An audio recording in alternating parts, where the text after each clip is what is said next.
ഹരി ഓം. SPYSS NYC Malayalam online ചൊവ്വാഴ്ച തോറും പതിവായി നടത്തി വരുന്ന നാരായണീയ പഠനം ഇന്ന് 99-ാം ദിവസത്തിലേക്ക് കടന്നിരിക്കുന്നു. ഇന്ന് 89-ാം ദശകമാണ് നമ്മൾ പഠിക്കുന്നത്. ഇന്നിവിടെ ധ്യാന ശ്ലോകം ചൊല്ലുന്നത് ആദരണീയായ ഗീത അക്കയാണ്.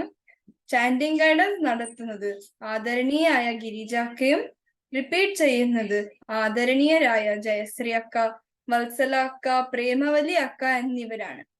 എക്സ്പ്ലനേഷൻ ചെയ്യുന്നത് ആദരണീയായ പ്രീജിത അക്കയാണ്. ബാക്കപ്പിൽ ആദരണീയായ രമ അക്കയും ഉണ്ട്. ഇവിടെ സന്നിഹിതരായിരിക്കുന്ന ഏവരെയും സഹർഷം സ്വാഗതം ചെയ്യുന്നു. ധ്യാന ശ്ലോകത്തിനായി ഗീത അക്കയെ ക്ഷണിക്കുന്നു. ഹരി ഓം അക്ക. ഹരി ഓം. ഓം നമ ശ്രീ ഗണേശ ശാരദാ ഗുരുഭ്യോ നമ അവിഘ്നമസ്തു. അഗജാനന പദ്മാർക്കം ഗജാനന മഹർനിശം അനേകദം തം ഭക്താനാം ഏകദന്തമുപാസ്മഹേ. ശ്രീ മഹാഗണപതയേ നമഃ. സരസ്വതീ നമസ്തുഭ്യം വരദേ കാമരൂപിണി. വിദ്യാരംഭം കരിഷ്യാമി സിദ്ധിർഭവതു മേ സദാ.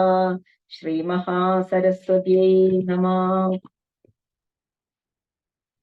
മോക്ഷാപ്തിസാരമയ ഭാഗവതാഖ്യാജ്ഞോ നാരായണീയ നവനീതമഹോ ഗൃഹീത്വാ മായാമയൗഘ പരിതപ്ത ജനായ യോഗാത് നാരായണ അവനിസുരായ നമോസ്തു തസ്മൈ. ശ്രീകൃഷ്ണ ഗോവിന്ദ ഹരേ മുരാരേ. ശ്രീനാഥ നാരായണ വാസുദേവ. ശ്രീകൃഷ്ണ ഗോവിന്ദ ഹരേ മുരാരേ. ശ്രീനാഥ നാരായണ വാസുദേവ. ശ്രീകൃഷ്ണ ഗോവിന്ദ ഹരേ മുരാരേ.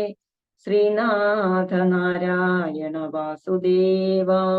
സർവത്ര ഗോവിന്ദ നാമ സങ്കീർത്തനം. ഗോവിന്ദ ഗോവിന്ദ. ഹരി ഓം. ഹരി ഓം അക്ക, വളരെ നന്നായിരുന്നു.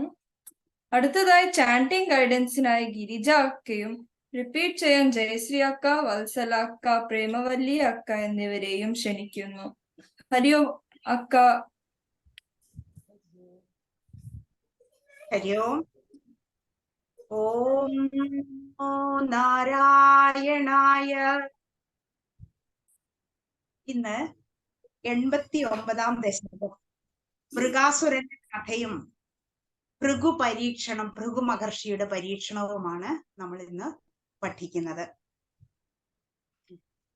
ആദ്യമായിട്ട് ഒന്നാമത്തെ ശ്ലോകം നോക്കാം. പദച്ഛേദം. രമാ ജാനേ ജാനേ യദ് ഇഹ തവ ഭക്തേഷു വിഭവഃ ന സമ്പദ്യഃ സദ്യഃ തദ് ഇഹ മദകൃത്താദ് അശമിനാം പ്രശാന്തിം കൃത്വ ഏവ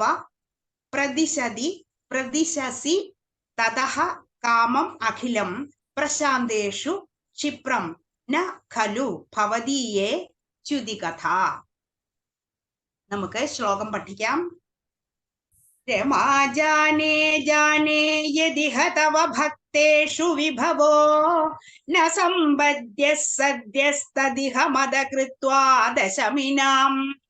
രമാ ജാനേ ജാനേ യദിഹ തവ ഭക്തേഷു വിഭവോ ന സമ്പദ്യ സദ്യസ്തദിഹ മദകൃത്വാ ദശമിനാം.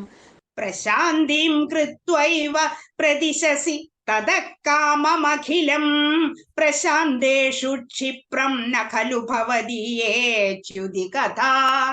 പ്രശാന്തിം കൃത്യൈവ പ്രതിശസി തതഃ കാമമഖിലം പ്രശാന്തേഷു ക്ഷിപ്രം ന ഖലു ഭവദീയേ ച്യുതികഥ.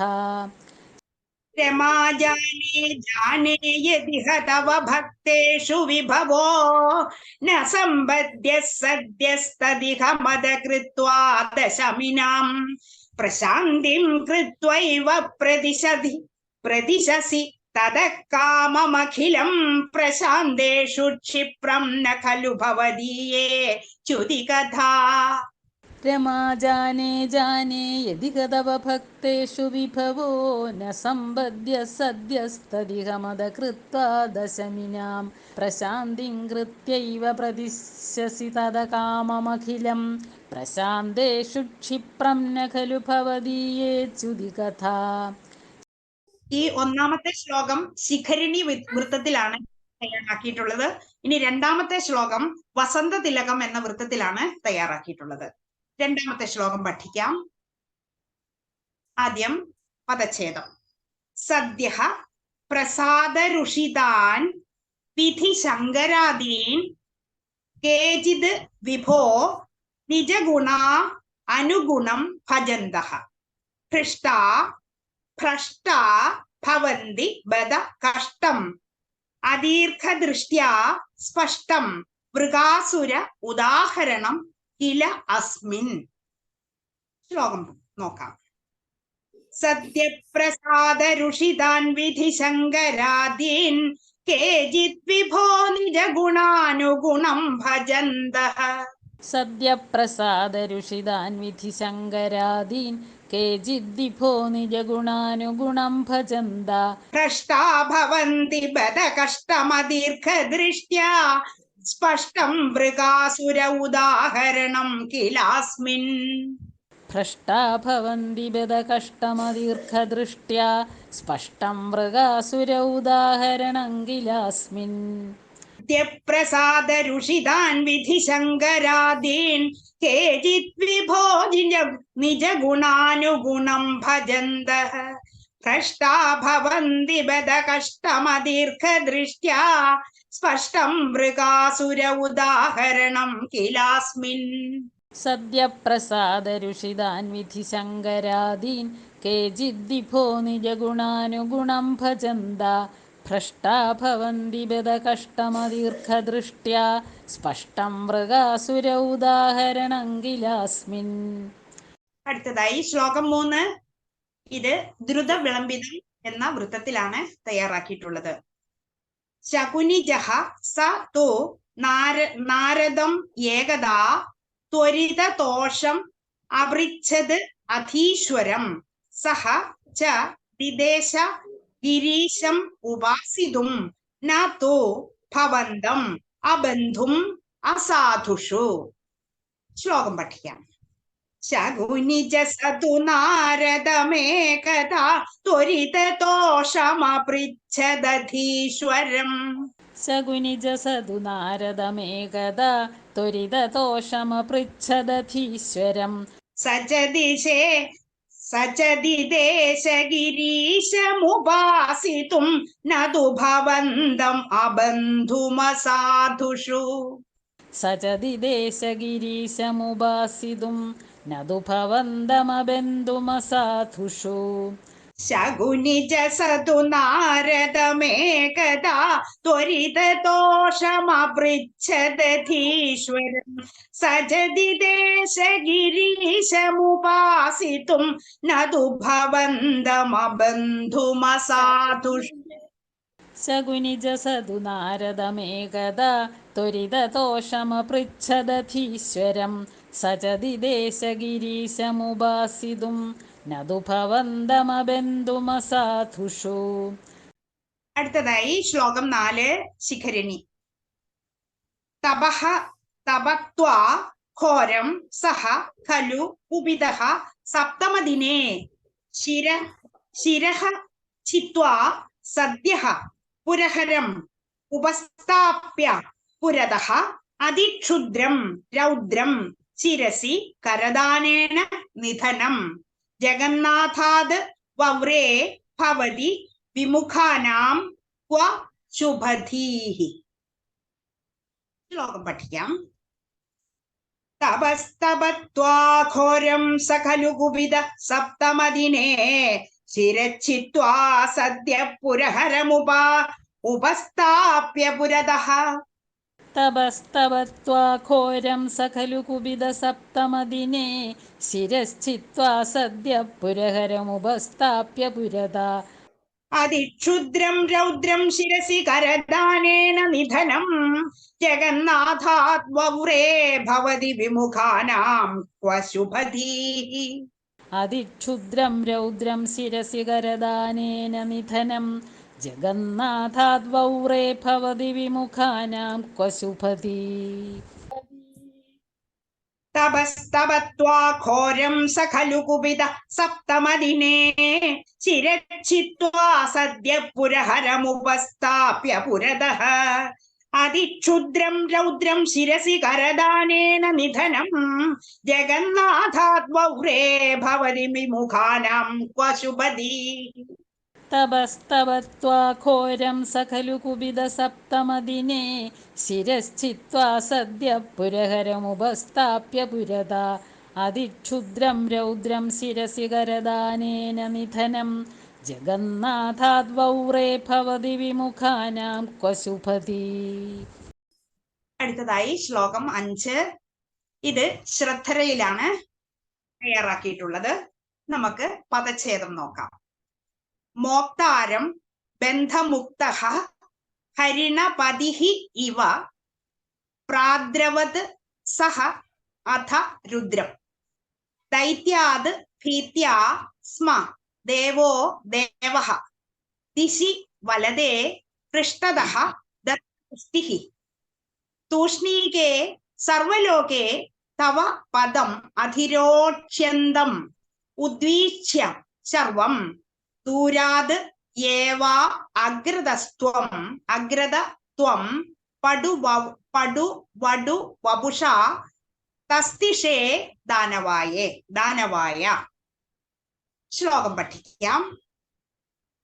മോക്താരം ബന്ധമുക്തോ ഹരിണപതിരിവ പ്രാദ്രവത്സോധരുദ്രം ദൈത്യാദ്ഭീത്യാ സ്മ ദേവോ ദിശി ദിശി വലതേ പൃഷ്ഠതോ ദത്തദൃഷ്ടിഃ. മോക്താരം ബന്ധമുക്തോ ഹരിണപതിരിവ പ്രാദ്രവത്സോദരുദ്രം ദൈത്യാദ്ഭീത്യാ സ്മ ദേവോ ദിശി ദിശി വലതേ പൃഷ്ഠതോ ദത്തദൃഷ്ടിഃ.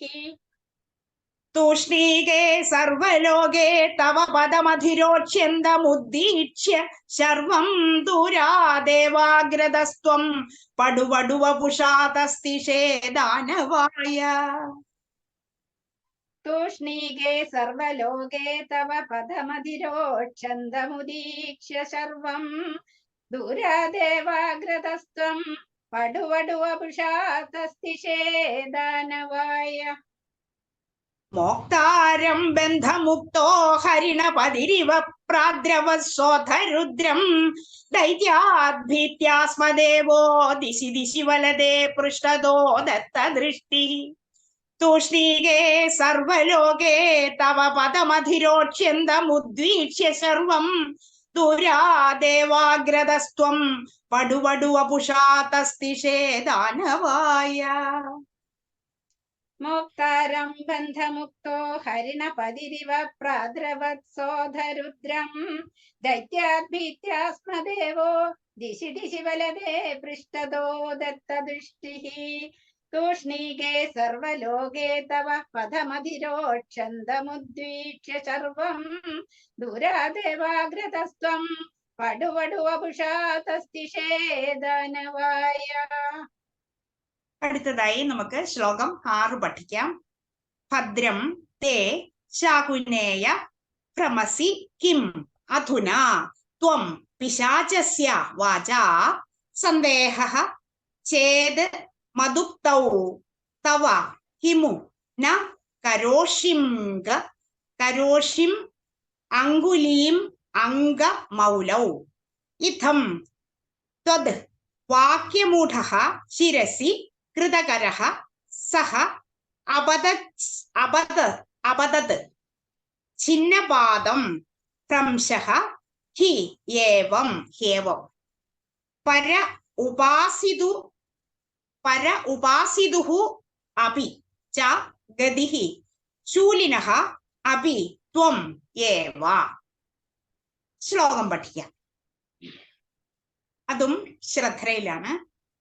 ഭദ്രം തേ ശാകുനേയ ഭ്രമസി കിമധുനാ ത്വം പിശാചസ്യ വാചാ സന്ദേഹച്ഛന്മദുക്തൗ തവ കിമുന കരോഷ്യങ്കുലീമംഗമൗലൗ.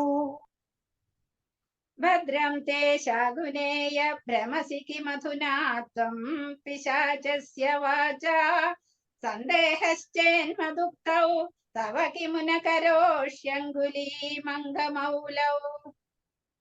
ഇത്തം ത്വദ്വാക്യമൂഢ ശിരസി കൃതകരസോപദച്ഛിന്നപാദം ഭ്രംശോഹ്യേവം പരോപാസിതുരപി ജഗതി ശൂലിനോപി ത്വമേവ.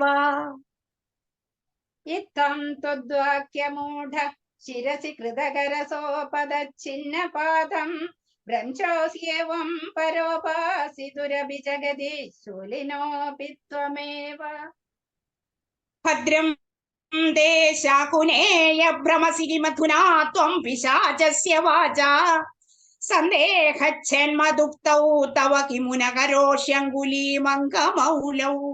ഇത്തം ത്വദ്വാക്യമൂഢ ശിരസി കൃതകരസോപദിച്ഛിന്നപാദം ഭ്രംശോഖ്യേവം പരോപാസ്യുതുരപി ജഗതി ശൂലിനോപി ത്വമേവ. ഭദ്രം തേ ശാകുനേയ ഭ്രമസി കിമധുനാ ത്വം പിശാചസ്യ വാചാ സന്ദേഹശ്ചേന്മദുക്തൗ തവ കിമുന കരോഷ്യങ്കുലീമംഗമൗലൗ. ഇത്തം ത്വദ്വാക്യമൂഢ ശിരസി കൃതകരം സോപദച്ഛിന്നപാദം ഭ്രംശോഹ്യേവം പരോപാസിതുരപി ജഗതി ശൂലിനോപി ത്വമേവ. അടുത്തതായി ശ്ലോകം 7 പദച്ഛേദം. ഭൃഗും കില സരസ്വതീ നികട വാസിനഃ താപസാഃ ത്രിമൂർത്തിഷു സമാദിശൻ അധിക സത്വതാം വേദിതും അയം പുനഃ അനാദരാത് ഉദിത രുദ്ധ രോഷേ വിധൗ ഹരെ അപി ച ജിഹിംസിഷൗ ഗിരിജയാ ധൃതേ ത്വാം അഗാത്. ഇത് പൃഥ്വി വൃത്തത്തിലാണ് രചിച്ചിട്ടുള്ളത്. ഭൃഗും കില സരസ്വതി നികടവാസിന താപസാ ത്രിമൂർത്തിഷു സമാദിശന്നധിക സത്വതാം വേദിതും. ഭൃഗും കില സരസ്വതി നികടവാസിനസ്താപസാ ത്രിമൂർത്തിഷു സമാദിശന്നധിക സത്വതാം വേദിതും. അയം പുനരനാദരാദുദിതരുദ്ധരോഷേ വിധൗ ഹരേപി ച ജിഹിംസിഷൗ ഗിരിജയാ ധൃതേ ത്വാമഗാത്.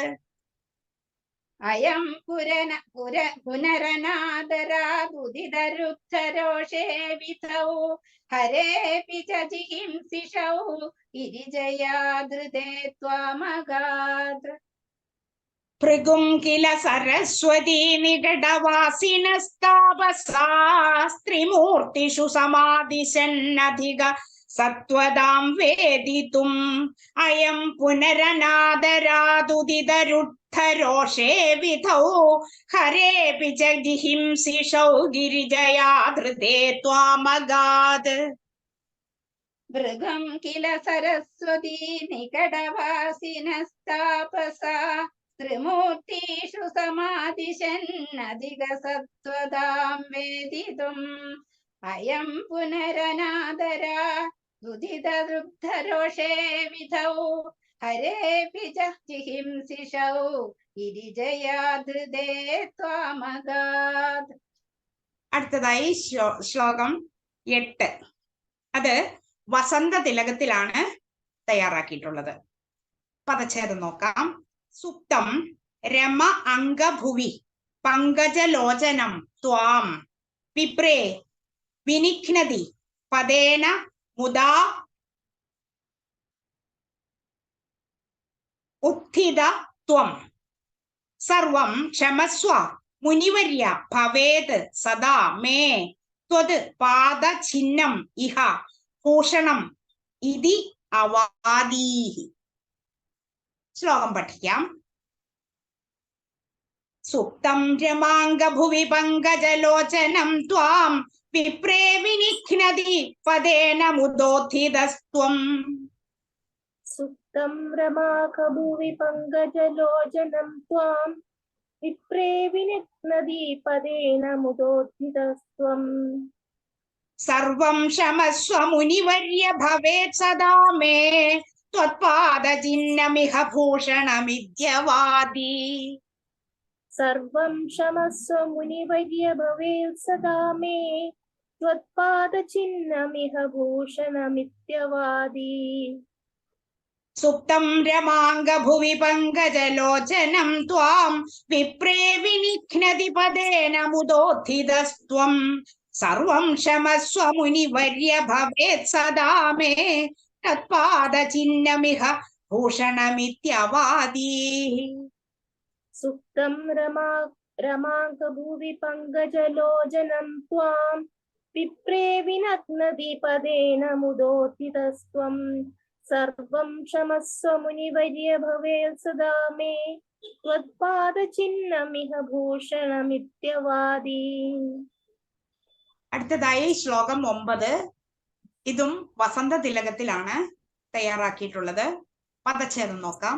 നിശ്ചിത്യ തേ ച സുദൃഢം ത്വയി ബദ്ധഭാവാഃ സാരസ്വതാ മുനിവരാഃ ദധിരേ വിമോക്ഷം. ത്വാം ഏവം അച്യുതാ പുനഃ ച്യുതി ദോഷഹീനം സത്വോച്ചയ ഏകതനും ഏവ വയം ഭജാമഹ. ശ്ലോകം പഠിക്കാം. നിശ്ചിത്യത്തെ ച സുദൃഢം ത്വയി ബദ്ധഭാവാഃ സാരസ്വതാ മുനിവരാ ദധിരേ വിമോക്ഷം.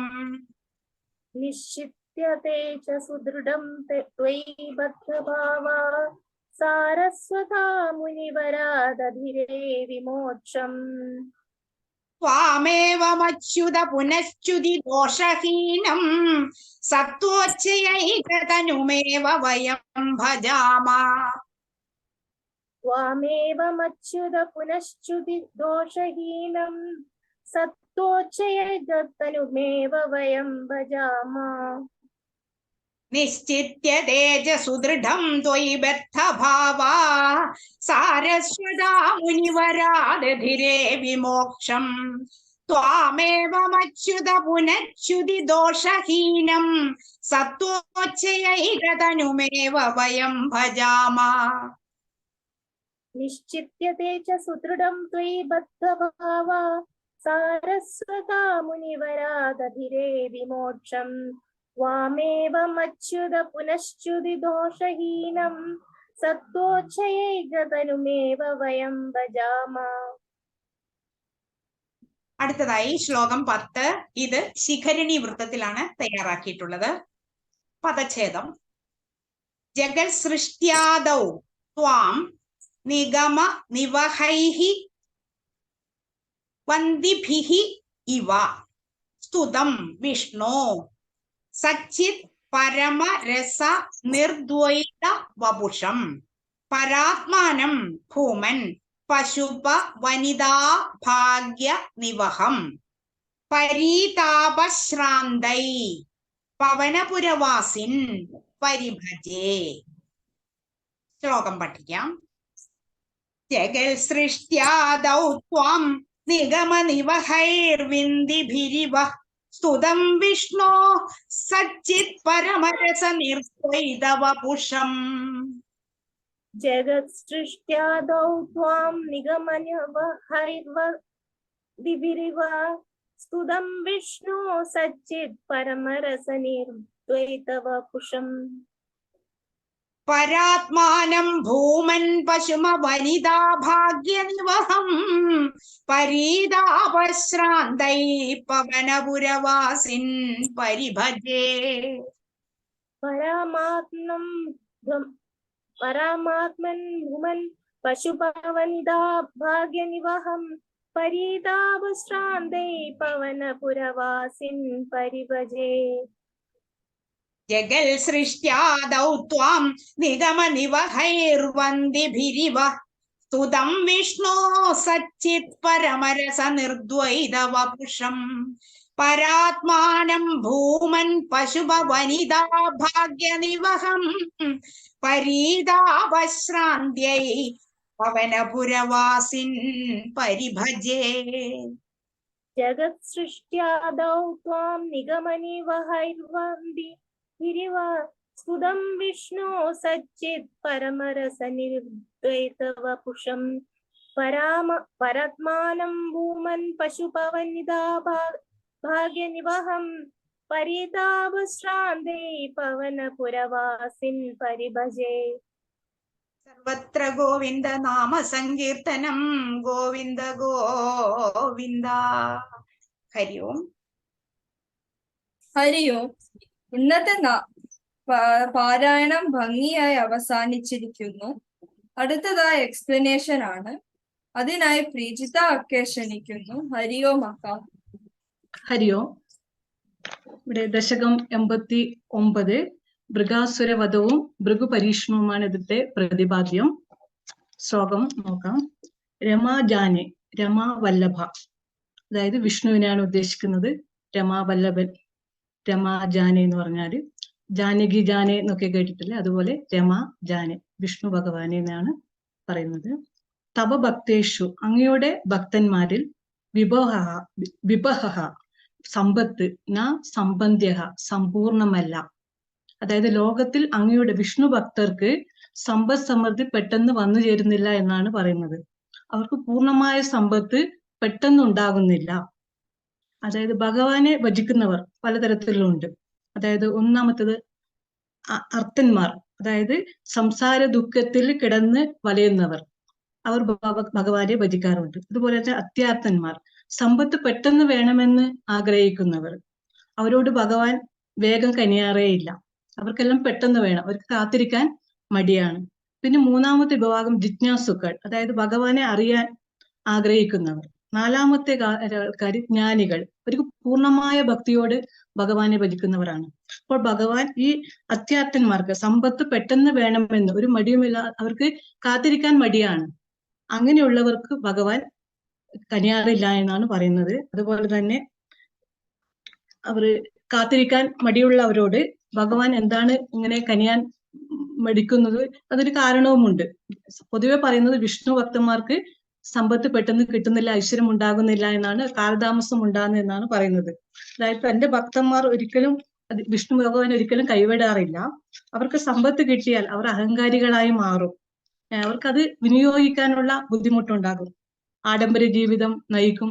ലോട്ടറി അടിച്ചവരൊക്കെ പൊതുവെ കാണാറുണ്ട് അല്ലെ, അവർക്കത് വിനിയോഗിക്കാൻ അറിയാത്തപ്പോൾ അധൂർത്തന്മാരായി പോകുന്നു, ആഡംബര ജീവിതം നയിക്കുന്നു. അത് അവരുടെ തന്നെ നാശത്തിന് പലപ്പോഴും കാരണമാകാറുണ്ട്. അപ്പോൾ അങ്ങനെ ഉള്ളവരെ, അതുകൊണ്ട് അവരെ ഒരു, അതായത് ആ സമ്പത്ത് വിനിയോഗിക്കാനുള്ള ഒരു മാനസിക നിലയിലേക്ക് അവരെ എത്തിച്ചതിന് ശേഷം മാത്രമാണ് വിഷ്ണു ഭഗവാൻ അവർക്ക് ഐശ്വര്യം കൊടുക്കുന്നു എന്നാണ് പറയുന്നത്. അറിയോ, കേൾക്കാമല്ലോ? കേൾക്കാം അക്ക, കണ്ടിന്യൂ ചെയ്തു. ഓക്കെ. അപ്പോൾ നമുക്കറിയാം കുചേലന്റെ കഥ. കുചേലൻ നല്ലൊരു വിഷ്ണു ഭക്തനായിരുന്നു. പക്ഷെ അദ്ദേഹത്തിന് ഒരുപാട് കഷ്ടങ്ങൾ ഭഗവാൻ കൊടുത്തുകൊണ്ടേയിരുന്നു. അതെ, ആ കഷ്ടതയുടെ മൂർധന്യത്തിലെത്തിയപ്പോഴാണ് അദ്ദേഹത്തിന്റെ ഭാര്യ പറയുന്നത് ശ്രീകൃഷ്ണനെ ദ്വാരകയിൽ പോയി കാണാൻ വേണ്ടിയിട്ട്. അങ്ങനെ മടിയോട് കൂടിയിട്ടാണ് അദ്ദേഹം പോകുന്നത്. എന്നാൽ അവിടെ എത്തിയിട്ടും അദ്ദേഹം ഒന്നും ചോദിക്കുന്നില്ല എന്ന്. അദ്ദേഹം ആവശ്യപ്പെടാതെ തന്നെ ഭഗവാൻ കൊടുക്കുകയായിരുന്നു. അപ്പോൾ കുചേലന്റെ കഥ എന്ന് പറയുന്നത് ദാരിദ്ര്യത്തിൽ ദുഃഖം അനുഭവിച്ച ഒരു ദരിദ്രന്റെ കഥയല്ല, മറിച്ച് ആ ദാരിദ്ര്യത്തിലും പ്രശാന്തിയോടെ ജീവിച്ച ഒരു ബ്രാഹ്മണന്റെ കഥയാണ്. അപ്പോൾ ക്ഷമാശീലത്തോടെ പ്രശാന്തമായ ഒരു ഭക്തന് ഭഗവാൻ എന്നും ഐശ്വര്യം ഉണ്ടാക്കി കൊടുക്കും. അതിന് കുറച്ച് കാലതാമസം ഉണ്ടാകും എന്നാണ് പറയുന്നത്. ഇവരെ ഒരിക്കലും ഭഗവാൻ ചുതിക്കഥ നഗലു അവർക്കൊരിക്കലും നാശം ഉണ്ടാകുകയില്ല, അവർക്ക് എന്നും ശ്രേയസ് മാത്രമേ ഉണ്ടാകൂ എന്നതാണ് ഒന്നാമത്തെ ശ്ലോകത്തിൽ പറയുന്നത്. ഇനി രണ്ടാമത്തെ ശ്ലോകത്തില് വിഭോ പ്രഭോ കേജിത്, ചില ആൾക്കാര് തങ്ങളുടെ സ്വഭാവം അനുസരിച്ച്, നിജഗുണാനുഗുണം തങ്ങളുടെ സ്വഭാവം അനുസരിച്ചിട്ട് ദൈവത്തെ ഭജിക്കുന്നവരുണ്ട്. അതായത് അവരുടെ സ്വഭാവം പെട്ടെന്ന് ചില ആൾക്കാർ പെട്ടെന്ന് വേണമെന്ന് ആഗ്രഹമുള്ളവർ, സമ്പത്ത് വേണമുള്ളവർ അതുപോലെയുള്ള ദേവന്മാരെയാണ് ഭജിക്കുന്നത്. അപ്പോൾ വേഗം പ്രസാദിക്കുകയും അതുപോലെ തന്നെ വേഗം ദേഷ്യപ്പെടുകയും ചെയ്യുന്ന ഒരു ദേവനാണ് ശിവൻ. അദ്ദേഹം തമോ ഗുണമായ ദേവനാണ്. അതുപോലെ തന്നെ ബ്രഹ്മാവും അങ്ങനെ പെട്ടെന്ന് ശിവന്റെ അത്രയില്ല, എന്നാൽ അദ്ദേഹം പ്രസാദിക്കുകയും കോപിക്കുകയും ഒക്കെ ചെയ്യാറുണ്ട്. പക്ഷെ ഒരിക്കലും വളരെ പതുക്കെ കോപിക്കുകയും അതുപോലെ തന്നെ പ്രസാദിക്കുകയും ചെയ്യുന്ന ദേവനാണ് വിഷ്ണു. അപ്പോൾ തങ്ങളുടെ സ്വഭാവം അനുസരിച്ചിട്ടാണ് ഓരോരോ ആൾക്കാരും അവരുടെ ഏത് ദേവന്മാരെയാണോ ഭജിക്കേണ്ടത് എന്ന് തീരുമാനിക്കുന്നത്. അപ്പോൾ ഏതെന്ന് വെച്ചാല് അപ്പോൾ ഒരാളെ എളുപ്പം പ്രസാദിച്ചു കഴിഞ്ഞാൽ, ഭഗവാൻ എളുപ്പം പ്രസാദിച്ചു കഴിഞ്ഞാൽ അവർക്ക് അനുഗ്രഹങ്ങൾ ഉണ്ടാകും. അത് അവരുടെ തന്നെ നാശത്തിന് ചിലപ്പോൾ കാരണമായി തീരും. അങ്ങനെയുള്ള ഒരു ഉദാഹരണമാണ് ബൃഗാസുരന്റെ കഥ എന്നാണ് പറയുന്നത്. സ്പഷ്ടമായ ഒരു ഉദാഹരണമാണ്, വ്യക്തമായ ഒരു ഉദാഹരണമാണ് ബൃഗാസുരൻ എന്നാണ് ഈ രണ്ടാമത്തെ ശ്ലോകത്തിൽ പറയുന്നത്. മൂന്നാമത്തെ ശ്ലോകത്തിൽ ആ ബൃഗാസുരന്റെ കഥ പറയുകയാണ് ചെയ്യുന്നത്.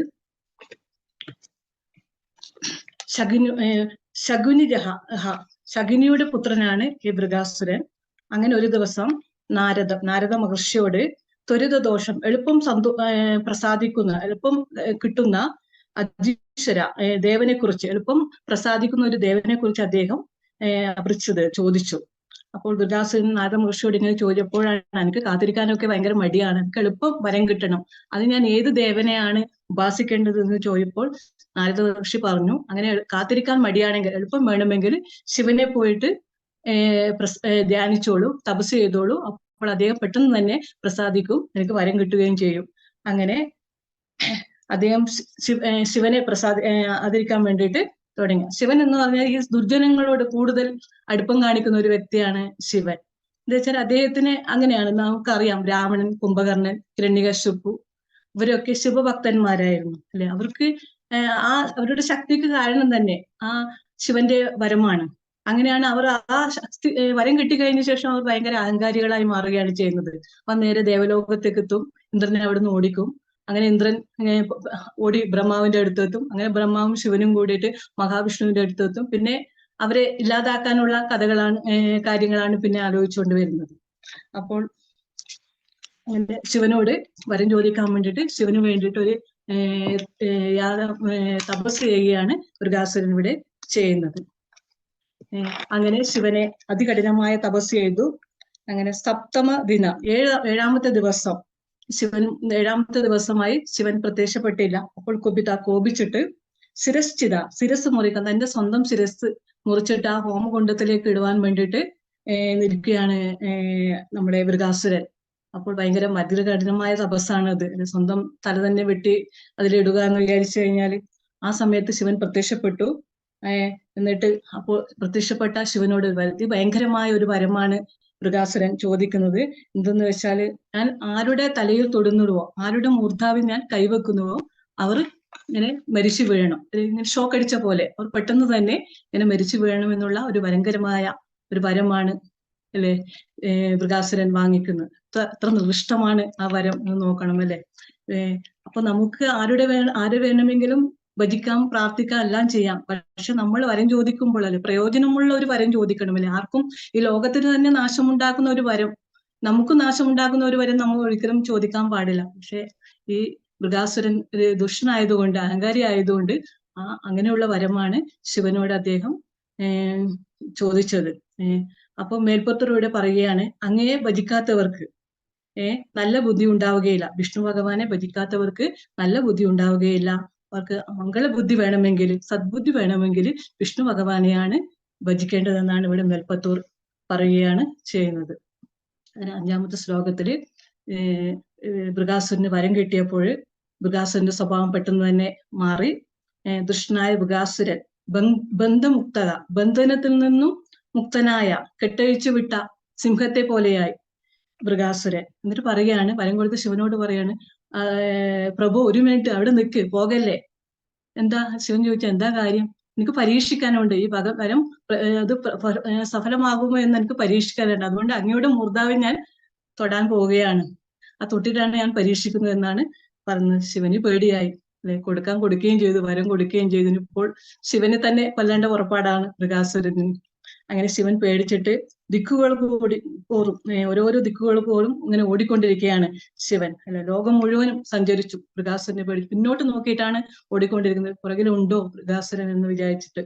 അങ്ങനെ ഓടി ഓടി ഓടി ഓടി അവസാനം വൈകുണ്ഠത്തിലേക്ക് എത്തുകയാണ് ചെയ്യുന്നത്. വൈകുണ്ഠം, കുണ്ഠിതമില്ലാത്ത സ്ഥലം, വിഷ്ണുവിന്റെ വാസസ്ഥലത്തിലേക്ക് ശിവനെത്തി. ആ ഓടി വരുന്ന ശിവനെ കാണുകയാണ് വിഷ്ണു. അപ്പോൾ വിഷ്ണു ചോദിക്കാൻ, എന്താ ഓട്ട മത്സരം വല്ലതും ഉണ്ടോ? ശിവൻ അങ്ങാണല്ലോ ഫസ്റ്റ് എന്ന് ചോദിച്ചപ്പോ ശിവൻ പറയുകയാണ്, ഓട്ട മത്സരം ഒന്നുമല്ല, അത് മൃഗാസുരൻ എന്നെ തലയിൽ കൈവെക്കാൻ ഞാൻ വരം കൊടുത്തു, ആ വരം പരീക്ഷിക്കാൻ എന്റെ മൂർധാവിൽ കൈവയ്ക്കാൻ ഓടി വരികയാണ്, എന്നെ ഒന്ന് രക്ഷിക്കുമെന്നാണ് പറയുന്നത് ശിവൻ. അപ്പോൾ വിഷ്ണു വിചാരിച്ചു, വിഷ്ണു വേഗം ഒരു പടുവടുവ പുഷ, ഒരു ബ്രഹ്മചാരിയുടെ വേഷത്തിൽ, സ്വന്തം വേഷത്തിൽ പോയില്ല, ഒരു ബ്രഹ്മചാരിയുടെ വേഷത്തിൽ പോയിട്ട്, ഒരു സമർത്ഥനായ ഒരു വേഷത്തിൽ നല്ല സ്മാർട്ടായിട്ട് പോയിട്ട് അസുരന് മുമ്പിൽ വന്ന് പെട്ടെന്ന് പോയി നിന്നു.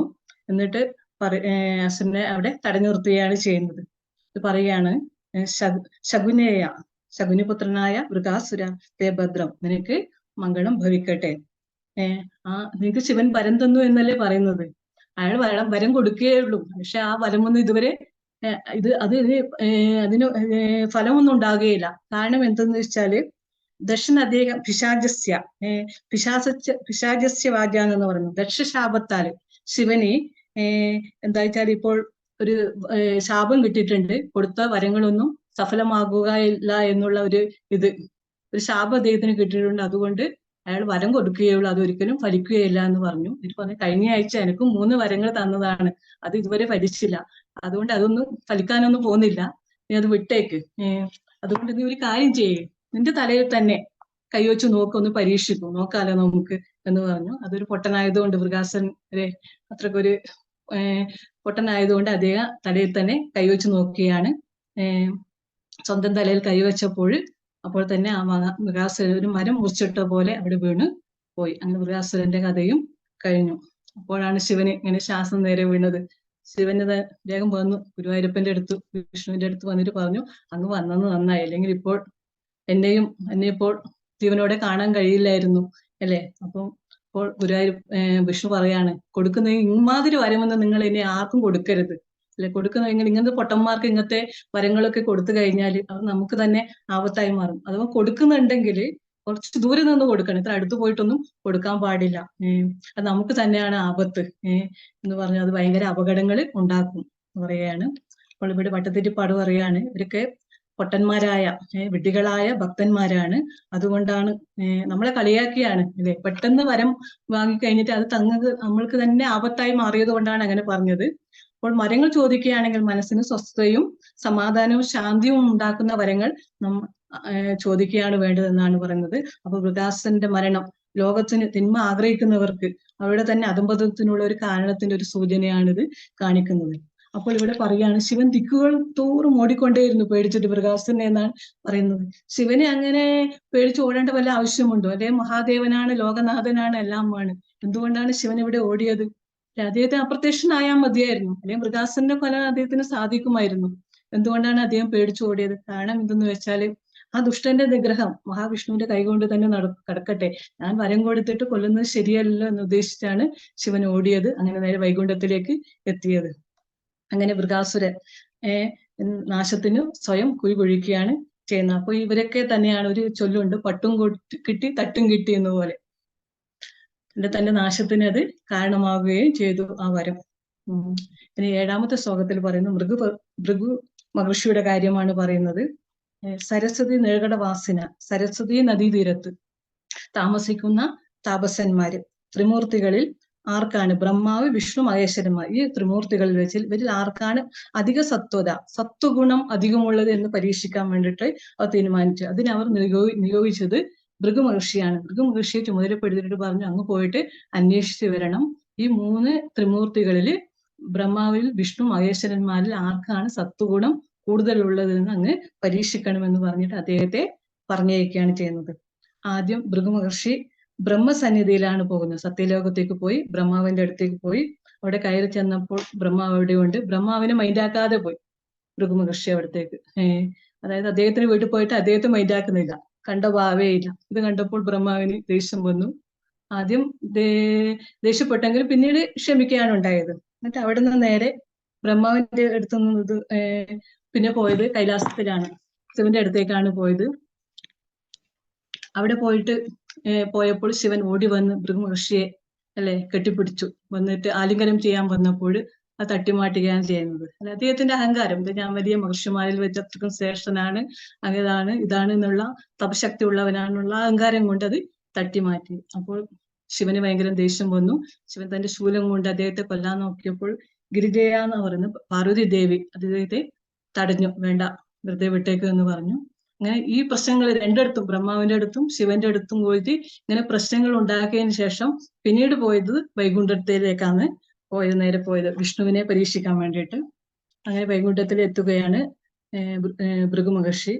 അവിടെ ചെന്നപ്പോൾ രമാംഗഭൂവി, രമയുടെ മടിയിൽ, ലക്ഷ്മി ദേവിയുടെ മടിയിൽ തലവെച്ചു.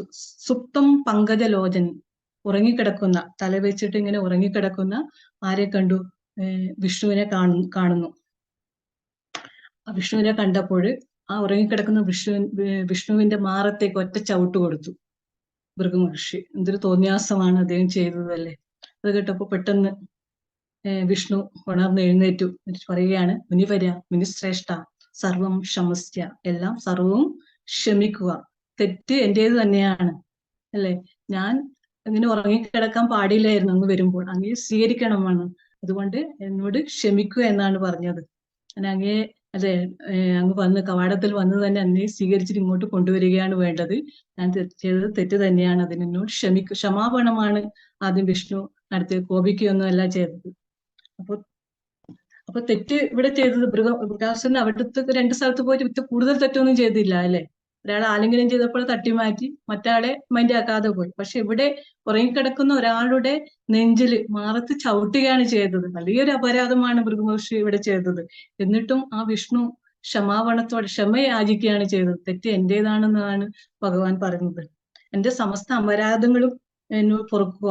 എന്നിട്ട് പറയുകയാണ്, വജ്രം പോലെയുള്ള എന്റെ നെഞ്ചില് അങ്ങ് ചവിട്ടിയപ്പോൾ അങ്ങയുടെ പവിത്രമായ മൃദുലമായ ആ പാദങ്ങൾക്ക് വേദന സംഭവിച്ചു എന്നാണ് ചോദിക്കുന്നത് അങ്ങോട്ടേക്ക്. വീണ്ടും വിനയഭാവത്തിൽ എന്തൊരു ആ വാക്കിലേക്ക്, എന്തൊരു കുലീനത്വമാണ്, എന്തൊരു വിനയത്വമാണ്, എന്തൊരു സംസ്കാരമാണ്, എന്തൊരു ആദിത്യ മര്യാദയാണ് പലതും മുതൽ കാണുന്നുണ്ടല്ലേ. അതുകൊണ്ടാണ് വിഷ്ണുവിനെ പങ്കജലോചനൻ എന്ന് വിളിക്കുന്നത്. അപ്പോൾ എന്നിട്ട് പറയുകയാണ്, അങ്ങയുടെ പാദപ്രഹരമേറ്റപ്പോൾ എന്റെ നെഞ്ചിൽ ഒരു അടയാളം ഉണ്ടായി. അത് എനിക്കൊരു ഭൂഷണമായിക്കട്ടെ, ഒരു അലങ്കാരമായിരിക്കട്ടെ എന്നാണ് പറയുന്നത് ഭഗവാൻ. അതാണ് വിഷ്ണുവിന്റെ നെഞ്ചത്തുള്ള ശ്രീവത്സം എന്ന മറുക് ഇപ്പോഴും ഉണ്ട് വിഷ്ണുവിന്റെ നെഞ്ചില്. അത് അവരുടെ പാദപ്രഹരത്തിലായാലാണ് ഭൃഗു മഹർഷിയുടെ ചവിട്ടിയപ്പോൾ അവിടെ പതിഞ്ഞതാണ്. അപ്പോൾ അത്രയ്ക്ക് ശക്തിയായിട്ടാണ് ഭൃഗു മഹർഷി വിഷ്ണുവിനെ ചവിട്ടിയത് എന്നാണ് ഉദ്ദേശിക്കേണ്ടത്. അപ്പോൾ കൂടുതൽ അപരാധം ഇപ്പോൾ വിഷ്ണുവിനോട് ചെയ്തു അല്ലെ. അദ്ദേഹം അനുവാദമില്ലാതെ വിഷ്ണുവിന്റെ ബെഡ്റൂമിലേക്ക് കയറി ചെല്ലുകയും ഉറങ്ങിക്കിടക്കുന്ന ഒരാളെ ചവിട്ടുകയും ചെയ്തിട്ട് വിഷ്ണു ഭഗവാൻ അതിനെ ക്ഷമിച്ചുകൊണ്ട് വിനയഭാവത്തിൽ ക്ഷമാപണത്തോടെ ചോദിച്ചപ്പോൾ എന്നിട്ട് ആ പാദപ്രഹരത്തെ ഒരു ഭൂഷണമായി സ്വീകരിക്കുകയും ചെയ്ത വിഷ്ണുവല്ലേ ഏറ്റവും നല്ല സാത്വിക ഗുണത്തിന്റെ മുന്നിൽ നിൽക്കുന്നത് എന്നാണ് ഇവിടെ പറയുന്നത്. അപ്പോൾ നമുക്ക് ഒരു അവർണ്ണനീയം തന്നെ അദ്ദേഹത്തിന്റെ ആ മഹത്വം, സത്വഗുണത്തിനുള്ള ആ സർട്ടിഫിക്കറ്റ് വേഗം തന്നെ എഴുതിയിട്ട് ഭൃഗു മഹർഷി സൈൻ ചെയ്തിട്ട് കൊടുത്തു കഴിഞ്ഞു. അങ്ങേക്കാണത്. മറ്റേ 2 പേർക്കും, അതായത് ബ്രഹ്മാവിനും ശിവനും ഇല്ലാത്ത അതിനേക്കാളും കൂടുതൽ സത്വഗുണം അങ്ങേക്ക് തന്നെയാണ്, വിഷ്ണു തന്നെയാണ് എന്ന് ഇവിടെ അവകാശപ്പെട്ടു ഭൃഗു മഹർഷി. അങ്ങനെ രജോ ഗുണത്തിന്റെ സർട്ടിഫിക്കറ്റ് ബ്രഹ്മാവിനും തമോ ഗുണത്തിന്റെ സർട്ടിഫിക്കറ്റ് ശിവനും നൽകിയിട്ട് ഭൃഗു മഹർഷി അവിടുന്ന് യാത്രയാവുകയും ചെയ്തു. അപ്പോൾ അങ്ങനെ പിന്നീട് 9ാമത്തെ ശ്ലോകത്തിൽ പറയുകയാണ്, അപ്പോൾ പെട്ടെന്ന് നമ്മൾ ഇവിടെ ഓർമ്മിപ്പിക്കുകയാണ് വട്ടതിരിപ്പാട്ട്, നമ്മുടെ മുമ്പിൽ എന്നും നിൽക്കേണ്ടത് ശാന്തമാണ്, ക്ഷമയാണ്. അതാണ് നമ്മൾക്ക് എന്നും നമ്മുടെ മുമ്പിൽ നടക്കേണ്ടത്. അതായത് പെട്ടെന്ന് എടുത്തു ചാടരുത്, ഇതിനോടും പ്രതികരിക്കരുത്. എന്നാൽ നമ്മുടെ വിജയം നമുക്ക് എന്നും ഇവിടെ ശാന്തിയും സമാധാനവും ഉണ്ടാകുമെന്നാണ് ഈ ഒരു കാര്യത്തിലൂടെ, വിഷ്ണുവിന്റെ ഈ മഹത്തരമായ കാര്യത്തിലൂടെ നമുക്ക് വട്ടതിരിപ്പാട് മനസ്സിലാക്കി തരുന്നത്. 9ാമത്തെ ശ്ലോകത്തില് അങ്ങനെ സരസ്വതി തീരത്തുള്ള മുനിമാരൊക്കെ ഭൃഗു മഹർഷി വന്ന് പറഞ്ഞു ഏറ്റവും നല്ല സത്വഗുണ സമ്പന്നനായിരിക്കുന്നവർ, ക്ഷമാഗുണനായിരിക്കുന്നവർ, എല്ലാവരെയും ക്ഷമിക്കാനും സഹിക്കാനും എല്ലാവർക്കും ഐശ്വര്യങ്ങളും നൽകാൻ കഴിയുന്നത് വിഷ്ണുവിന് മാത്രമാണ് എന്ന് പറഞ്ഞിട്ട് ആ മുനിമാരൊക്കെ അത് നിശ്ചയിച്ചു എടുത്തു. അവരൊക്കെ വിഷ്ണുവിനെ ഉപാസിക്കുവാൻ തുടങ്ങി ക്ഷമിക്കാനുള്ള ചുതിദോഷഗീതം, നാശമില്ലാത്തവനും അങ്ങനെ ക്ഷമിക്കാൻ കഴിവുള്ളവനും നാശമില്ലാത്തവനും ച്യുതിരഹിതനായ നാശമില്ലാത്തവനുമായ സത്യസ്വരൂപനുമായ വിഷ്ണുവിനെ ഭജിക്കുവാൻ അവർ തീരുമാനിച്ചു. അങ്ങനെ ത്രിമൂർത്തികളിൽ വെച്ച് ഏറ്റവും ശ്രേഷ്ഠനും ഭജനമൂർത്തിയും എന്ന് ഉറപ്പാക്കി മഹാവിഷ്ണുവിനെ. വിഷ്ണു ഭഗവാൻ പുനരാവർത്തി ഇല്ലാത്തവനാണ്. അതിനാൽ വിഷ്ണുവിനെ ഭജിക്കുന്നവർക്ക് പുനരാവർത്തി ഇല്ലാത്ത ഒരു മോക്ഷത്തെ പ്രാപിക്കാൻ കഴിയുമെന്നാണ് പറയുന്നത്. അപ്പോൾ ശാന്തനും ക്ഷമാശീലനും ആയ വിഷ്ണുവിന് മാത്രമേ ബുദ്ധിയുള്ളവർ, നല്ല ആൾക്കാര് ഭജിക്കുകയുള്ളൂ. അതിന് കുറച്ച് കാലതാമസം എടുക്കും. ആ സാഫല്യം ഉണ്ടാകാൻ വേണ്ടിയിട്ട്, പ്രീതി ഉണ്ടാവാൻ വേണ്ടിയിട്ട് നമ്മുടെ ക്ഷമയും അഹങ്കാരത്തെയും ഒക്കെ പരീക്ഷിച്ചതിന് ശേഷം മാത്രമേ വിഷ്ണു ഭഗവാൻ പ്രസാദിക്കുകയുള്ളൂ. പക്ഷെ അദ്ദേഹം സദ്ഗുണ സമ്പന്നമാണ്. തന്നെ ഭജിക്കുന്നവർക്ക് എന്നും അദ്ദേഹം ശ്രേയസ് ഉണ്ടാക്കി കൊടുക്കുമെന്നാണ് ഇവിടെ പറയുന്നത്. നമുക്ക് വികാരങ്ങൾ ഉണ്ടാകാം, അല്ലെ? പലതരത്തിലുള്ള വികാരങ്ങൾ ഉണ്ടാകും. ഇത് മനുഷ്യ സഹജമാണ്. കാമവികാരങ്ങൾ ഉണ്ടാകാം, ദേഷ്യം ഉണ്ടാകാം, ക്രോധം ഉണ്ടാകാം, സങ്കടം ഉണ്ടാകാം. പക്ഷെ ആ വികാരത്തിലും നമ്മൾ വിവേകത്തോടെ പെരുമാറണം, അല്ലെ? അപ്പോൾ ആ വിവേകത്തിലും വികാരത്തിലും വിവേകത്തിലൂടെ പെരുമാറുമ്പോഴാണ് നമുക്ക് ദൈവത്തെ അറിയാൻ സാധിക്കുന്നത്, അല്ലെ? അങ്ങനെ ജീവികൾക്ക്, അങ്ങനെ എല്ലാവർക്കും ശാന്തിയും സമാധാനവും ഉണ്ടാകും. അങ്ങനെ വിവേകത്തോടെ ആ അറിവിലൂടെ നമ്മൾ മുമ്പിലോട്ട് പോയി കഴിഞ്ഞാൽ ഇന്നും ശാന്തിയും സമാധാനവും ഉണ്ടാകും എന്നാണ് പറയുന്നത്. ആ സദ്ഗുണ സമ്പന്നനായ വിഷ്ണുവിനെ നമുക്ക് പ്രാർത്ഥിക്കാമെന്നാണ് ഭട്ടതിരിപ്പാട് പറയുന്നത്. അങ്ങനെ 10ാമത്തെ ശ്ലോകത്തിലേക്ക് പറയാണ്, അങ്ങനെയുള്ള ഗുരുവായൂരപ്പനെ, അങ്ങനെ സദ്ഗുണ സമ്പന്നനായ വിശ്വദാതാവായ എല്ലാവരെയും സ്നേഹിക്കുകയും രക്ഷിക്കുകയും ചെയ്യുന്ന ആ ഭഗവാനെ ഞാൻ നമസ്കരിക്കുന്നു എന്നാണ് പറയുന്നത്. ഹേ ഭൂമൻ, എങ്ങും വ്യാപിച്ചിരിക്കുന്നവനെ, പവനപുരവാസിൻ, ഗുരുവായൂർ വാഴുന്നവനെ, ജഗത് സൃഷ്ടിയുടെ ആരംഭത്തിൽ, അല്ലെ, സ്തുതിക്കുന്നവനുമായ, നിവഹൈ വേദ സമൂഹങ്ങളാൽ സത്യവും നിത്യവുമായ പരമാനന്ദ സ്വരൂപത്തോടു കൂടിയവനുമായ പരബ്രഹ്മവുമായ, പശുവനിതാ ഭാഗ്യനിവാഹനം, ഗോപികമാരുടെ ഭാഗ്യവുമായ, ദുഃഖങ്ങൾ മാറുന്നതിന് വേണ്ടിയിട്ട്, അല്ലെ, ശമനത്തിന് വേണ്ടിയിട്ട് ഞാൻ അങ്ങേ ഭജിക്കുന്നു എന്നതാണ് പറയുന്നത്. ശ്രുതിഗീതത്തിലെ ചില വരികളാണ് ഇവിടെ പ്രതിപാദിക്കുന്നത്. അപ്പോൾ പശുവനിതാ ഭാഗ്യനിവഹം, അതായത് ഗോപികമാരുടെ ഭാഗ്യമായവളൻ, ഗോപികമാര്, അല്ലെ, ഒരുപാട് പ്രേമഭക്തിയോടെ ഭഗവാനെ കണ്ടിട്ട് എല്ലാം കൃഷ്ണന് അർപ്പിച്ചവരാണ് ഗോപികമാര്. ഒരു ദിവസം ഉദ്ധവര് വൃന്ദാവനത്തിൽ വന്നപ്പോൾ ഈ ഗോപികമാരുടെ പ്രേമഭക്തി കണ്ടപ്പോൾ പറയുകയാണ്, അവര് ആ വൃന്ദാവനത്തിൽ ചെന്നിട്ട് അവിടെ നിന്ന് ഒരു പുൽക്കൊടി എടുത്തുകൊണ്ട് പറയുകയാണ്, ഇനിയൊരു ജന്മമുണ്ടെങ്കിൽ ഈ വൃന്ദാവനത്തിൽ ഒരു പുൽക്കൊടിയായി ജനിക്കാൻ ഞാൻ ആഗ്രഹിക്കുന്നതാണ് ഉദ്ധവര് പറഞ്ഞത്. അതായത് അവരുടെ പാദസ്പർശമേറ്റ, ഗോപികമാരുടെ പാദസ്പർശമേറ്റ ഒരു പുൽക്കൊടിയാകുവാൻ അത്രയ്ക്ക് ഭക്തി ഉണ്ടായിരുന്നു ഗോപികമാർക്ക്. അവർക്ക് ഭഗവാനുമായിട്ട് സല്ലപിക്കാനും ഒരു കൂടെ കളിക്കാനും ഒക്കെ സാധിച്ചു. അങ്ങനെയുള്ള ഗുരുവായൂരപ്പ, എന്റെ രോഗങ്ങളും, അങ്ങനെ പരമമൂർത്തിയായ എല്ലാവരിലും സ്ഥിതി ചെയ്യുന്ന വിഷ്ണു സ്വരൂപത്തെയാണ് ഇവിടെ വർണ്ണിക്കുന്നത്, അല്ലെ? അത് സ്വഗുണമാണത്, നിർഗുണമാണ്, നിരാകാരമാണ്, സൂക്ഷ്മമാണ്, അതൊക്കെയാണ്. ഭൂമൻ എന്ന വാക്കുകൊണ്ട് ബ്രഹ്മത്തെയാണ് കുറിക്കുന്നത്. സച്ചിദാനന്ദമൂർത്തിയായ, പരമാനന്ദമൂർത്തിയായ, ഗോപികമാരുടെ ഭാഗ്യമായ എന്നൊക്കെ പറയുകയാണ് ഇവിടെ ചെയ്യുന്നത്. ആ ഭഗവാനെ അനുഭവിക്കാൻ സാധിച്ചവർക്ക്, അല്ലെ, എല്ലാവർക്കും നല്ലത് വരട്ടെ. അങ്ങനെയുള്ള ഭഗവാനെയാണ് ഞാൻ ഭജിക്കുന്നത്. അങ്ങനെയുള്ള എല്ലാവരുടെയും ദുഃഖം വരുത്തുന്നവനും കനിയുന്നവനുമായ ഭഗവാൻ എന്റെ രോഗത്തിനും ശാന്തി ഉണ്ടാക്കണമെന്നാണ് വലുപ്പത്തൂർ ഇവിടെ പറയുന്നത്. അങ്ങനെ അല്ലയോ ഗുരുവായൂരപ്പ, പറയുകയാണ്, അങ്ങയെ ഞാൻ ആധ്യാത്മികവും ഭൗതികവും ആദിദൈവികവുമായ താപത്രയ ശക്തിയാൽ സർവദാ ഭജിക്കുകയാണ് ചെയ്യുന്നത്. സർവം ഭജം. ആ അഹങ്കാരമില്ലാത്ത ക്ഷമയോടുകൂടിയ ശാന്തമായ ഈ ലോകത്തെ നമുക്ക് നോക്കിക്കാണാനുള്ള ഒരു അറിവ് നമുക്ക് ഉണ്ടാക്കി തരികയാണ് ചെയ്യുന്നത്, അല്ലെ? ഈ അറിവ് തന്നെയാണ് നമ്മുടെ വിജയം. അങ്ങനെ പറഞ്ഞുകൊണ്ട് ഇത് അവസാനിപ്പിക്കുകയാണ് ഭട്ടതിരിപ്പാട് ചെയ്യുന്നത്. ഈ 89ാമത്തെ ദശകം ഇതിനൊരു പ്രത്യേകതയുണ്ട്. ഈ 89ാമത്തെ ദശകത്തോടു കൂടി ഭട്ടതിരിപ്പാട് നാരായണ രചന നിർത്താൻ വേണ്ടിയിട്ടാണ് ഉദ്ദേശിച്ചത്, അല്ലെ? അദ്ദേഹം രാത്രി വന്ന് അത് ചൊല്ലിയിട്ട് ഗുരുവായൂരപ്പന്റെ മുമ്പിൽ വച്ച് ചൊല്ലിയിട്ട് ഒരു ഗുഡ് നൈറ്റ് ഒക്കെ പറഞ്ഞിട്ട് പോവുകയാണ് അദ്ദേഹം. എന്ന് വെച്ചാല് കാരണം എന്തെന്ന് വെച്ചാല് ഇത് ഗുരുവായൂർ ഏകാദശി വരാൻ അടുക്കാറായി 89ാമത്തെ ശ്ലോകം രചിച്ചപ്പോൾ. അപ്പോൾ ആ ഏകാദശിക്ക് ഒരുപാട് സ്ഥലത്തു നിന്നല്ല, പല സ്ഥലത്തു നിന്നും ഒരുപാട് ആൾക്കാർ വരും. അപ്പോൾ അവർക്ക് ഭട്ടതിരിപ്പാടിനെ കാണുക അവിടെ. അപ്പോൾ ചോദിക്കും, അല്ലെ, കുറെ നാളായല്ലോ ഭട്ടതിരിപ്പാട് അങ്ങ് ഇങ്ങനെ ഭജിക്കാൻ തുടങ്ങി, ഗുരുവായൂരപ്പനെ ഉപാസിക്കാൻ തുടങ്ങിയിട്ട് രോഗത്തിന് വല്ല ശമനവും ഉണ്ടോ, കുറവുമുണ്ടോ എന്ന് ചോദിക്കുമ്പോൾ ഇല്ല എന്നാണ് മറുപടി, അല്ലെ. സത്യസന്ധമായ ഒരു ഭക്തൻ ഒരിക്കലും എപ്പോഴും സത്യസന്ധമായ ഒരു മറുപടി പറയണം.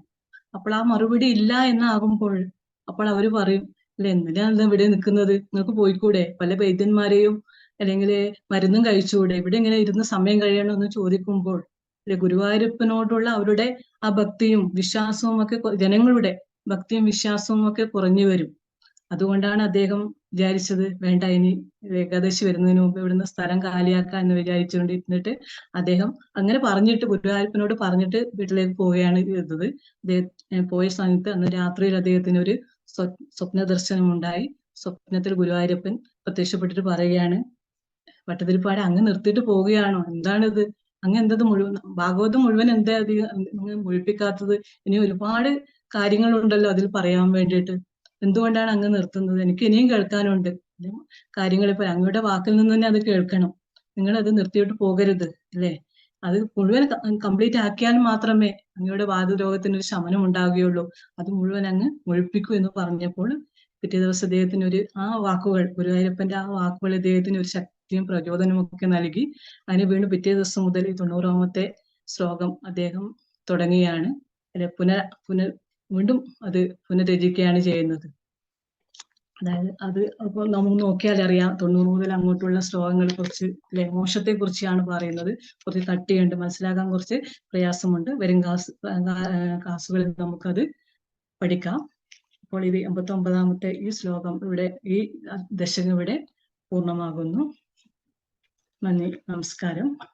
അപ്പൊ നമ്മൾ ഇന്ന് ഇവിടെ കണ്ടത്, ഈ ഒരു ദശകത്തില് 2 പേരെയാണ് നമ്മൾ വീക്ഷിച്ചത്, മൃഗാസുരനും പിന്നെ ഭൃഗു മഹർഷിയും, അല്ലെ. അപ്പൊ മൃഗാസുരൻ എന്താണ്, ആവശ്യമില്ലാത്തൊരു വരാണ് അപേക്ഷിക്കുന്നത്. സ്വന്തം സന്തോഷത്തിന് വേണ്ടിയിട്ട് ഒരു വരം വാങ്ങിക്കുകയാണ് ചെയ്യുന്നത്. അപ്പൊ നമ്മൾ ചിന്തിക്കേണ്ട ഒരു കാര്യമാണ്, എപ്പോഴും നമ്മൾ ഒരു കാര്യം നേടിയെടുക്കുമ്പോൾ, ഇവിടെ വരം കിട്ടാറില്ല, നമുക്ക് നേടിയെടുക്കുമ്പോൾ അത് മറ്റുള്ളവർക്ക് ദോഷമായിട്ട്, മറ്റുള്ളവർക്ക് ദുഃഖമായിട്ട് ഒന്നും ഭവിക്കരുത് എന്നുള്ള ഒരു ചിന്ത നമുക്കുണ്ടായിരിക്കണം. ഒരു കാര്യം നമ്മൾ സാധിക്കുകയാണ്, അപ്പൊ അത് മറ്റുള്ളവർക്ക് ശല്യമാകരുത് എന്നുള്ള ഒരു ചിന്ത ഉണ്ടാവണം. അപ്പൊ ഇവിടെ അദ്ദേഹം തപസ് ചെയ്തു കഴിഞ്ഞാൽ ശിവഭഗവാന് കൊടുത്തേ പറ്റുള്ളൂ. ഒരാൾ ചോദിച്ചു കഴിഞ്ഞ് ആ ശരണാരവിന്ദം പ്രാപിച്ചു കഴിഞ്ഞാൽ അപ്പൊ നമുക്ക് പിന്നെ അത് കൊടുക്കാതെ പറ്റില്ല. എന്നാലും കൊടുക്കുമ്പോ നോക്കണം, അങ്ങനെയുണ്ട്. പക്ഷെ വാങ്ങിച്ചെടുത്തു കഴിഞ്ഞാൽ മറ്റുള്ളവർക്ക് ദോഷം ചെയ്യാൻ നമ്മൾ ശ്രമിക്കരുത് എന്നുള്ള ഒരു കാര്യമാണ് ഇവിടെ മനസ്സിലാവണത്. ഇത് തന്നെയാണ് ഭസ്മാസുരന്റെ കഥയും നമ്മൾ കേട്ടിട്ടുണ്ട്. അയ്യപ്പന്റെ ജനനമൊക്കെ ഭസ്മാസുരനും അങ്ങനെയായിരുന്നു. ശിവനിൽ നിന്ന് പിന്നെ അങ്ങനെ തലയിൽ കൈവച്ച ഭസ്മമായി പോകും എന്നുള്ള വരം വാങ്ങിച്ചു കഴിഞ്ഞിട്ടാണ് പിന്നെ അവിടെയും വിഷ്ണു ഭഗവാൻ, എവിടെ രക്ഷ വേണോ അവിടെയൊക്കെ വിഷ്ണു ഭഗവാൻ എത്തേണ്ടി വരുന്നു. അപ്പൊ അവിടെയും മോഹിനി രൂപത്തിൽ വന്ന് നൃത്തം ചെയ്തുകൊണ്ട് ആ സ്വയം കയ്യ് തലയിൽ വെപ്പിക്കുകയാണ് ഭസ്മാസുരന്റെ. അങ്ങനെ ഭസ്മാസുരൻ അപ്രത്യക്ഷമായി നാശമായി പോകുന്നു. പക്ഷെ ആ ശിവഭഗവാന് ആ ഒരു മോഹിനിയുടെ രൂപം കാണണമെന്നായി വീണ്ടും മോഹിനി രൂപത്തിൽ വന്ന ഭഗവാനെ കണ്ട് ശിവന് സ്നേഹം വരുന്നു. അങ്ങനെ അയ്യപ്പൻ ജനിക്കുന്നു എന്നാണ് നമ്മൾ കഥ കേട്ടിട്ടുള്ളത്. അപ്പൊ ഇവിടെയും മൃഗാസുരനും അത് തന്നെ ഓടി ഓടി പോവാണ്. അപ്പൊ എവിടെ ആപത്ത് വന്നാലും ആർക്ക് എന്തൊരു വിഷമം വന്നാലും നമ്മൾ ഓടിയെത്തുന്നത്, ഇവൻ ഭഗവാന്മാര് പോലും ഓടിയെത്തുന്നത് ആ നാരായണ മൂർത്തിയുടെ അടുത്താണ് എന്ന് നമ്മൾ മനസ്സിലാക്കണം. ഭഗവാനെ ആശ്രയിച്ചാൽ മാത്രമേ നമുക്ക് അഭയം കിട്ടുള്ളൂ. ഏതൊരു കാര്യത്തിൽ നിന്നും അഭയം കിട്ടണമെങ്കിൽ ഭഗവാന്റെ, ഇവൻ ബ്രഹ്മാവായാലും ദുർവാസാവ് ശപിച്ച് അങ്ങനെ അംബരീഷനുമായി ഓടുമ്പോഴും എവിടെയാണ് ശിവന്റെ അടുത്ത് എത്തുന്നു. ശിവഭഗവാൻ ഒന്നും ചെയ്യാൻ പറ്റുന്നില്ല. ഭഗവാൻ കൂട്ടിക്കൊണ്ടുപോകും. അങ്ങനെ ബ്രഹ്മാവിന്റെ അടുത്തെത്തും. രണ്ടുപേരും കൂട്ടിക്കൊണ്ടു പോകുന്നത് ആ നാരായണമൂർത്തിയുടെ അടുത്താണ്. അപ്പൊ ശ്രേഷ്ഠമായ സാത്വികമായ ആ ഭഗവാനെ നമ്മൾ എപ്പോഴും ആശ്രയിക്കുക എന്ന് നമുക്ക് മനസ്സിലാക്കാൻ സാധിക്കും. അതുപോലെ തന്നെ ഭൃഗു മഹർഷിയും ആ മുനിമാരെ അവിടെ സരസ്വതി നദിയുടെ തീരത്ത് വിചാരിക്കുകയാണ് ആരായിരിക്കും സാത്വിക ഭാവം ഏറ്റവും നല്ല ആൾ ആരാണെന്ന് നമ്മളും അങ്ങനെയൊക്കെ അല്ലെ ചിന്തിക്കാറുണ്ട്. പക്ഷെ അടുത്തെത്തി കഴിയുമ്പോഴാണ് നമുക്കറിയാം ഒരാളെ നല്ലതായിട്ടൊക്കെ നമുക്ക് കാണാൻ സാധിക്കും. നമ്മൾ ചിന്തിക്കും അദ്ദേഹം വളരെ നല്ല മനുഷ്യനാണ്. പക്ഷെ അടുത്ത് കഴിയുമ്പോൾ നമുക്ക് ആ വിശ്വരൂപം മനസ്സിലാക്കാൻ സാധിക്കും, സ്വരൂപം എന്താണെന്ന് മനസ്സിലാക്കാൻ സാധിക്കും. അങ്ങനെ ഭൃഗു മഹർഷിയും ഓരോ സ്വന്തം അച്ഛൻ ബ്രഹ്മപുത്രനാണ്, ബ്രഹ്മാവിന്റെ പുത്രനാണ്. അങ്ങനെ സ്വന്തം അച്ഛന്റെ മടിയിൽ പോയിരുന്ന് ആ കോപം കണ്ട് ഓടി പിന്നെ ശിവഭഗവാന്റെ അടുത്തെത്തും. അവിടെ ഉമാദേവിയുമായി ഇരിക്കുന്ന ഭഗവാനെ കണ്ട് ഭഗവാൻ പക്ഷെ നന്നായി എണീറ്റ് വന്ന് സ്വീകരിക്കാൻ വന്നപ്പോ പറയാണ്, ഓ നീങ്ങി പോകൂ, ആ കാട്ടിലെ പിന്നെ മൃഗങ്ങളുടെ തോലും ആ ഭസ്മവും എല്ലാം ചാരം, ശവങ്ങളെ ദഹിപ്പിച്ച ചാരൊക്കെ എന്ന് പറഞ്ഞ് ദേഷ്യം പിടിപ്പിക്കുകയാണ് മനഃപൂർവ്വം. അപ്പോഴാണ് ശൂലമെടുത്ത് കുത്താൻ പോകുന്നത്. അവിടെ നിന്ന് ഓടി. അപ്പൊ അവിടെയും മനസ്സിലായി ഇവിടെയും സാത്വിക ഭാവമൊന്നും ഇല്ല എന്ന്. അങ്ങനെ ഭഗവാന്റെ അടുത്ത് ചെന്നു. അവിടെ എന്തെങ്കിലും പറയാന്ന് വെച്ചപ്പോ പറ്റുമോ? യോഗനിദ്രയിൽ ഉറങ്ങിക്കെടുക്കുകയാണ് ഭഗവാന്. പിന്നെ നടിക്കാൻ വളരെ നന്നായിട്ട് അറിയാം. അപ്പൊ അങ്ങനെ ഉറക്കം നടിച്ചുകൊണ്ട് കിടക്കുകയാണ്. അങ്ങനെ വേഗം പോയിട്ട് ഒരു ചവിട്ട് കൊടുക്കുകയാണ് ചെയ്യുന്നത്. അപ്പൊ ദേഷ്യം വരണമല്ലോ. നമ്മളൊക്കെ ആണെങ്കിലോ ഉടനെ ചാടി എണീറ്റ് എന്തെന്നില്ലാത്ത രൂപങ്ങളൊക്കെ കാണിക്കും. അപ്പൊ ഭഗവാൻ അത് അറിയാം, വരുന്നുണ്ട് ഇവിടെ, പിന്നെ പരീക്ഷണത്തിന് വരുന്നുണ്ട് എന്നെല്ലാം അറിഞ്ഞുകൊണ്ട് തന്നെയാണ് ഭഗവാൻ ത്രിലോകജ്ഞാനിയാണ്, എൻ്റെ അടുത്ത് എത്തുന്നു എന്ന് മനസ്സിലാക്കിക്കൊണ്ട് തന്നെയാണ് കിടക്കുന്നത്. പക്ഷെ അതിന് സാത്വികമായ ഭാവം കാണിച്ചു കൊടുക്കുകയാണ്. അപ്പൊ നമ്മളും എന്താണ് ആ സാത്വിക ഭാവം? അപ്പൊ നമ്മളിലും ഒരുപാട് നാളായി നമ്മൾ നാരായണീയം വായിച്ച് ഭഗവാന്റെ ഒരുപാട് കഥകളൊക്കെ അറിഞ്ഞ് നമ്മളിപ്പോ സാത്വികരായി എന്നാണ് വിശ്വസിക്കുന്നത്. പക്ഷെ ഭൃഗു മഹർഷിയെ അയക്കേണ്ടി വരും, എന്നാലേ അറിയുള്ളൂ സാത്വികമാണോ രജോ ഗുണമാണോ അതോ തമോ ഗുണമാണോ എന്ന്. ഇപ്പൊ നമ്മളൊക്കെ വിചാരിച്ചു കഴിഞ്ഞിരിക്കുന്ന നാരായണീയം മുഴുവൻ കഴിയാറായി, നമ്മളും സാത്വിക ഭാവത്തിലേക്കൊക്കെ എത്തിയെന്നാണ്. അങ്ങനെയൊന്നും നമുക്ക് എത്താൻ കഴിയില്ല. കൂടെ പിറന്നത് കുറച്ചൊക്കെ നമ്മുടെ കയ്യിൽ ഉണ്ടാവും. കൂടെ ജനിക്കുമ്പോ കൊണ്ടുവന്ന ആ ഭാവങ്ങളൊക്കെ കുറച്ചൊക്കെ കുറെ മാറ്റാൻ നമുക്ക് സാധിക്കും. അപ്പൊ സാത്വിക ഭാവം എന്ന് പറയുമ്പോ ഒരു നല്ല സമീപനമായിരിക്കും അല്ലെ, ആ ഭഗവാനോടുള്ള നല്ലൊരു സമീപനം. ആ ഭഗവാന്റെ അനുഗ്രഹം എല്ലാവർക്കും ഉണ്ടാവട്ടെ. എത്ര കഥയാ ഭഗവാന്റെ കേട്ട് കേട്ട് നമ്മള് അത് എത്ര കേട്ടാലും നമുക്ക് മതി വരില്ല. അതല്ലേ ഭാഗവതൊക്കെ ചിലരൊക്കെ ഒരുപാട് പ്രാവശ്യം കേൾക്കും. പിന്നെ ആ കഥ കേൾക്കാൻ വളരെ ശ്രദ്ധിച്ചുകൊണ്ടിരിക്കുക. എന്താണത്? ഒരു മധുരമായ ഒരു സന്തോഷം തരുന്ന, ഒരു ആത്മശാന്തി തരുന്ന ഓരോ കഥകളാണ് അല്ലെ. അപ്പൊ ഇനിയും ആ കഥയൊന്നും തീർന്നിട്ടില്ല. അപ്പൊ ഇനിയും കുറച്ചു നാള് കഴിഞ്ഞാൽ നമ്മൾ ഇതിനൊക്കെ സമർപ്പണം ചെയ്യേണ്ടി വരും. അപ്പോഴേക്കും നമ്മളിലും ഒരു വലിയ തരത്തില് സാത്വിക ഭാവം വന്നു ചേരട്ടെ എന്ന് ഭഗവാനോട് പ്രാർത്ഥിച്ചുകൊണ്ട് നമുക്ക് ഇന്നത്തെ ഈ അധ്യായം അവസാനിപ്പിക്കാൻ സമയമായി. എല്ലാവർക്കും ഭഗവാന്റെ അനുഗ്രഹം ഉണ്ടാകട്ടെ. ആ ഗുരുവായൂരപ്പൻ നമ്മളെയൊക്കെ വിളിക്കുമ്പോ ഓടി വന്ന് നമ്മളെ രക്ഷിക്കട്ടെ എന്ന് പ്രാർത്ഥിക്കുകയാണ്. ഹരി ഓം. കായേന വാചാ മനസേന്ദ്രിയൈർവാ ബുദ്ധ്യാത്മനാ വാ പ്രകൃതേ സ്വഭാവാത് കരോമി യദ്യത് സകലം പരസ്മൈ നാരായണായേതി സമർപ്പയാമി. സർവം ശ്രീനാരായണായേതി സമർപ്പയാമി. സർവം ശ്രീനാരായണായേതി സമർപ്പയാമി. ഹരി ഓം. ഹരി ഓം. ഹരി ഓം. ഇന്നത്തെ നാരായണീയ പഠനം ഇവിടെ അവസാനിച്ചിരിക്കുന്നു.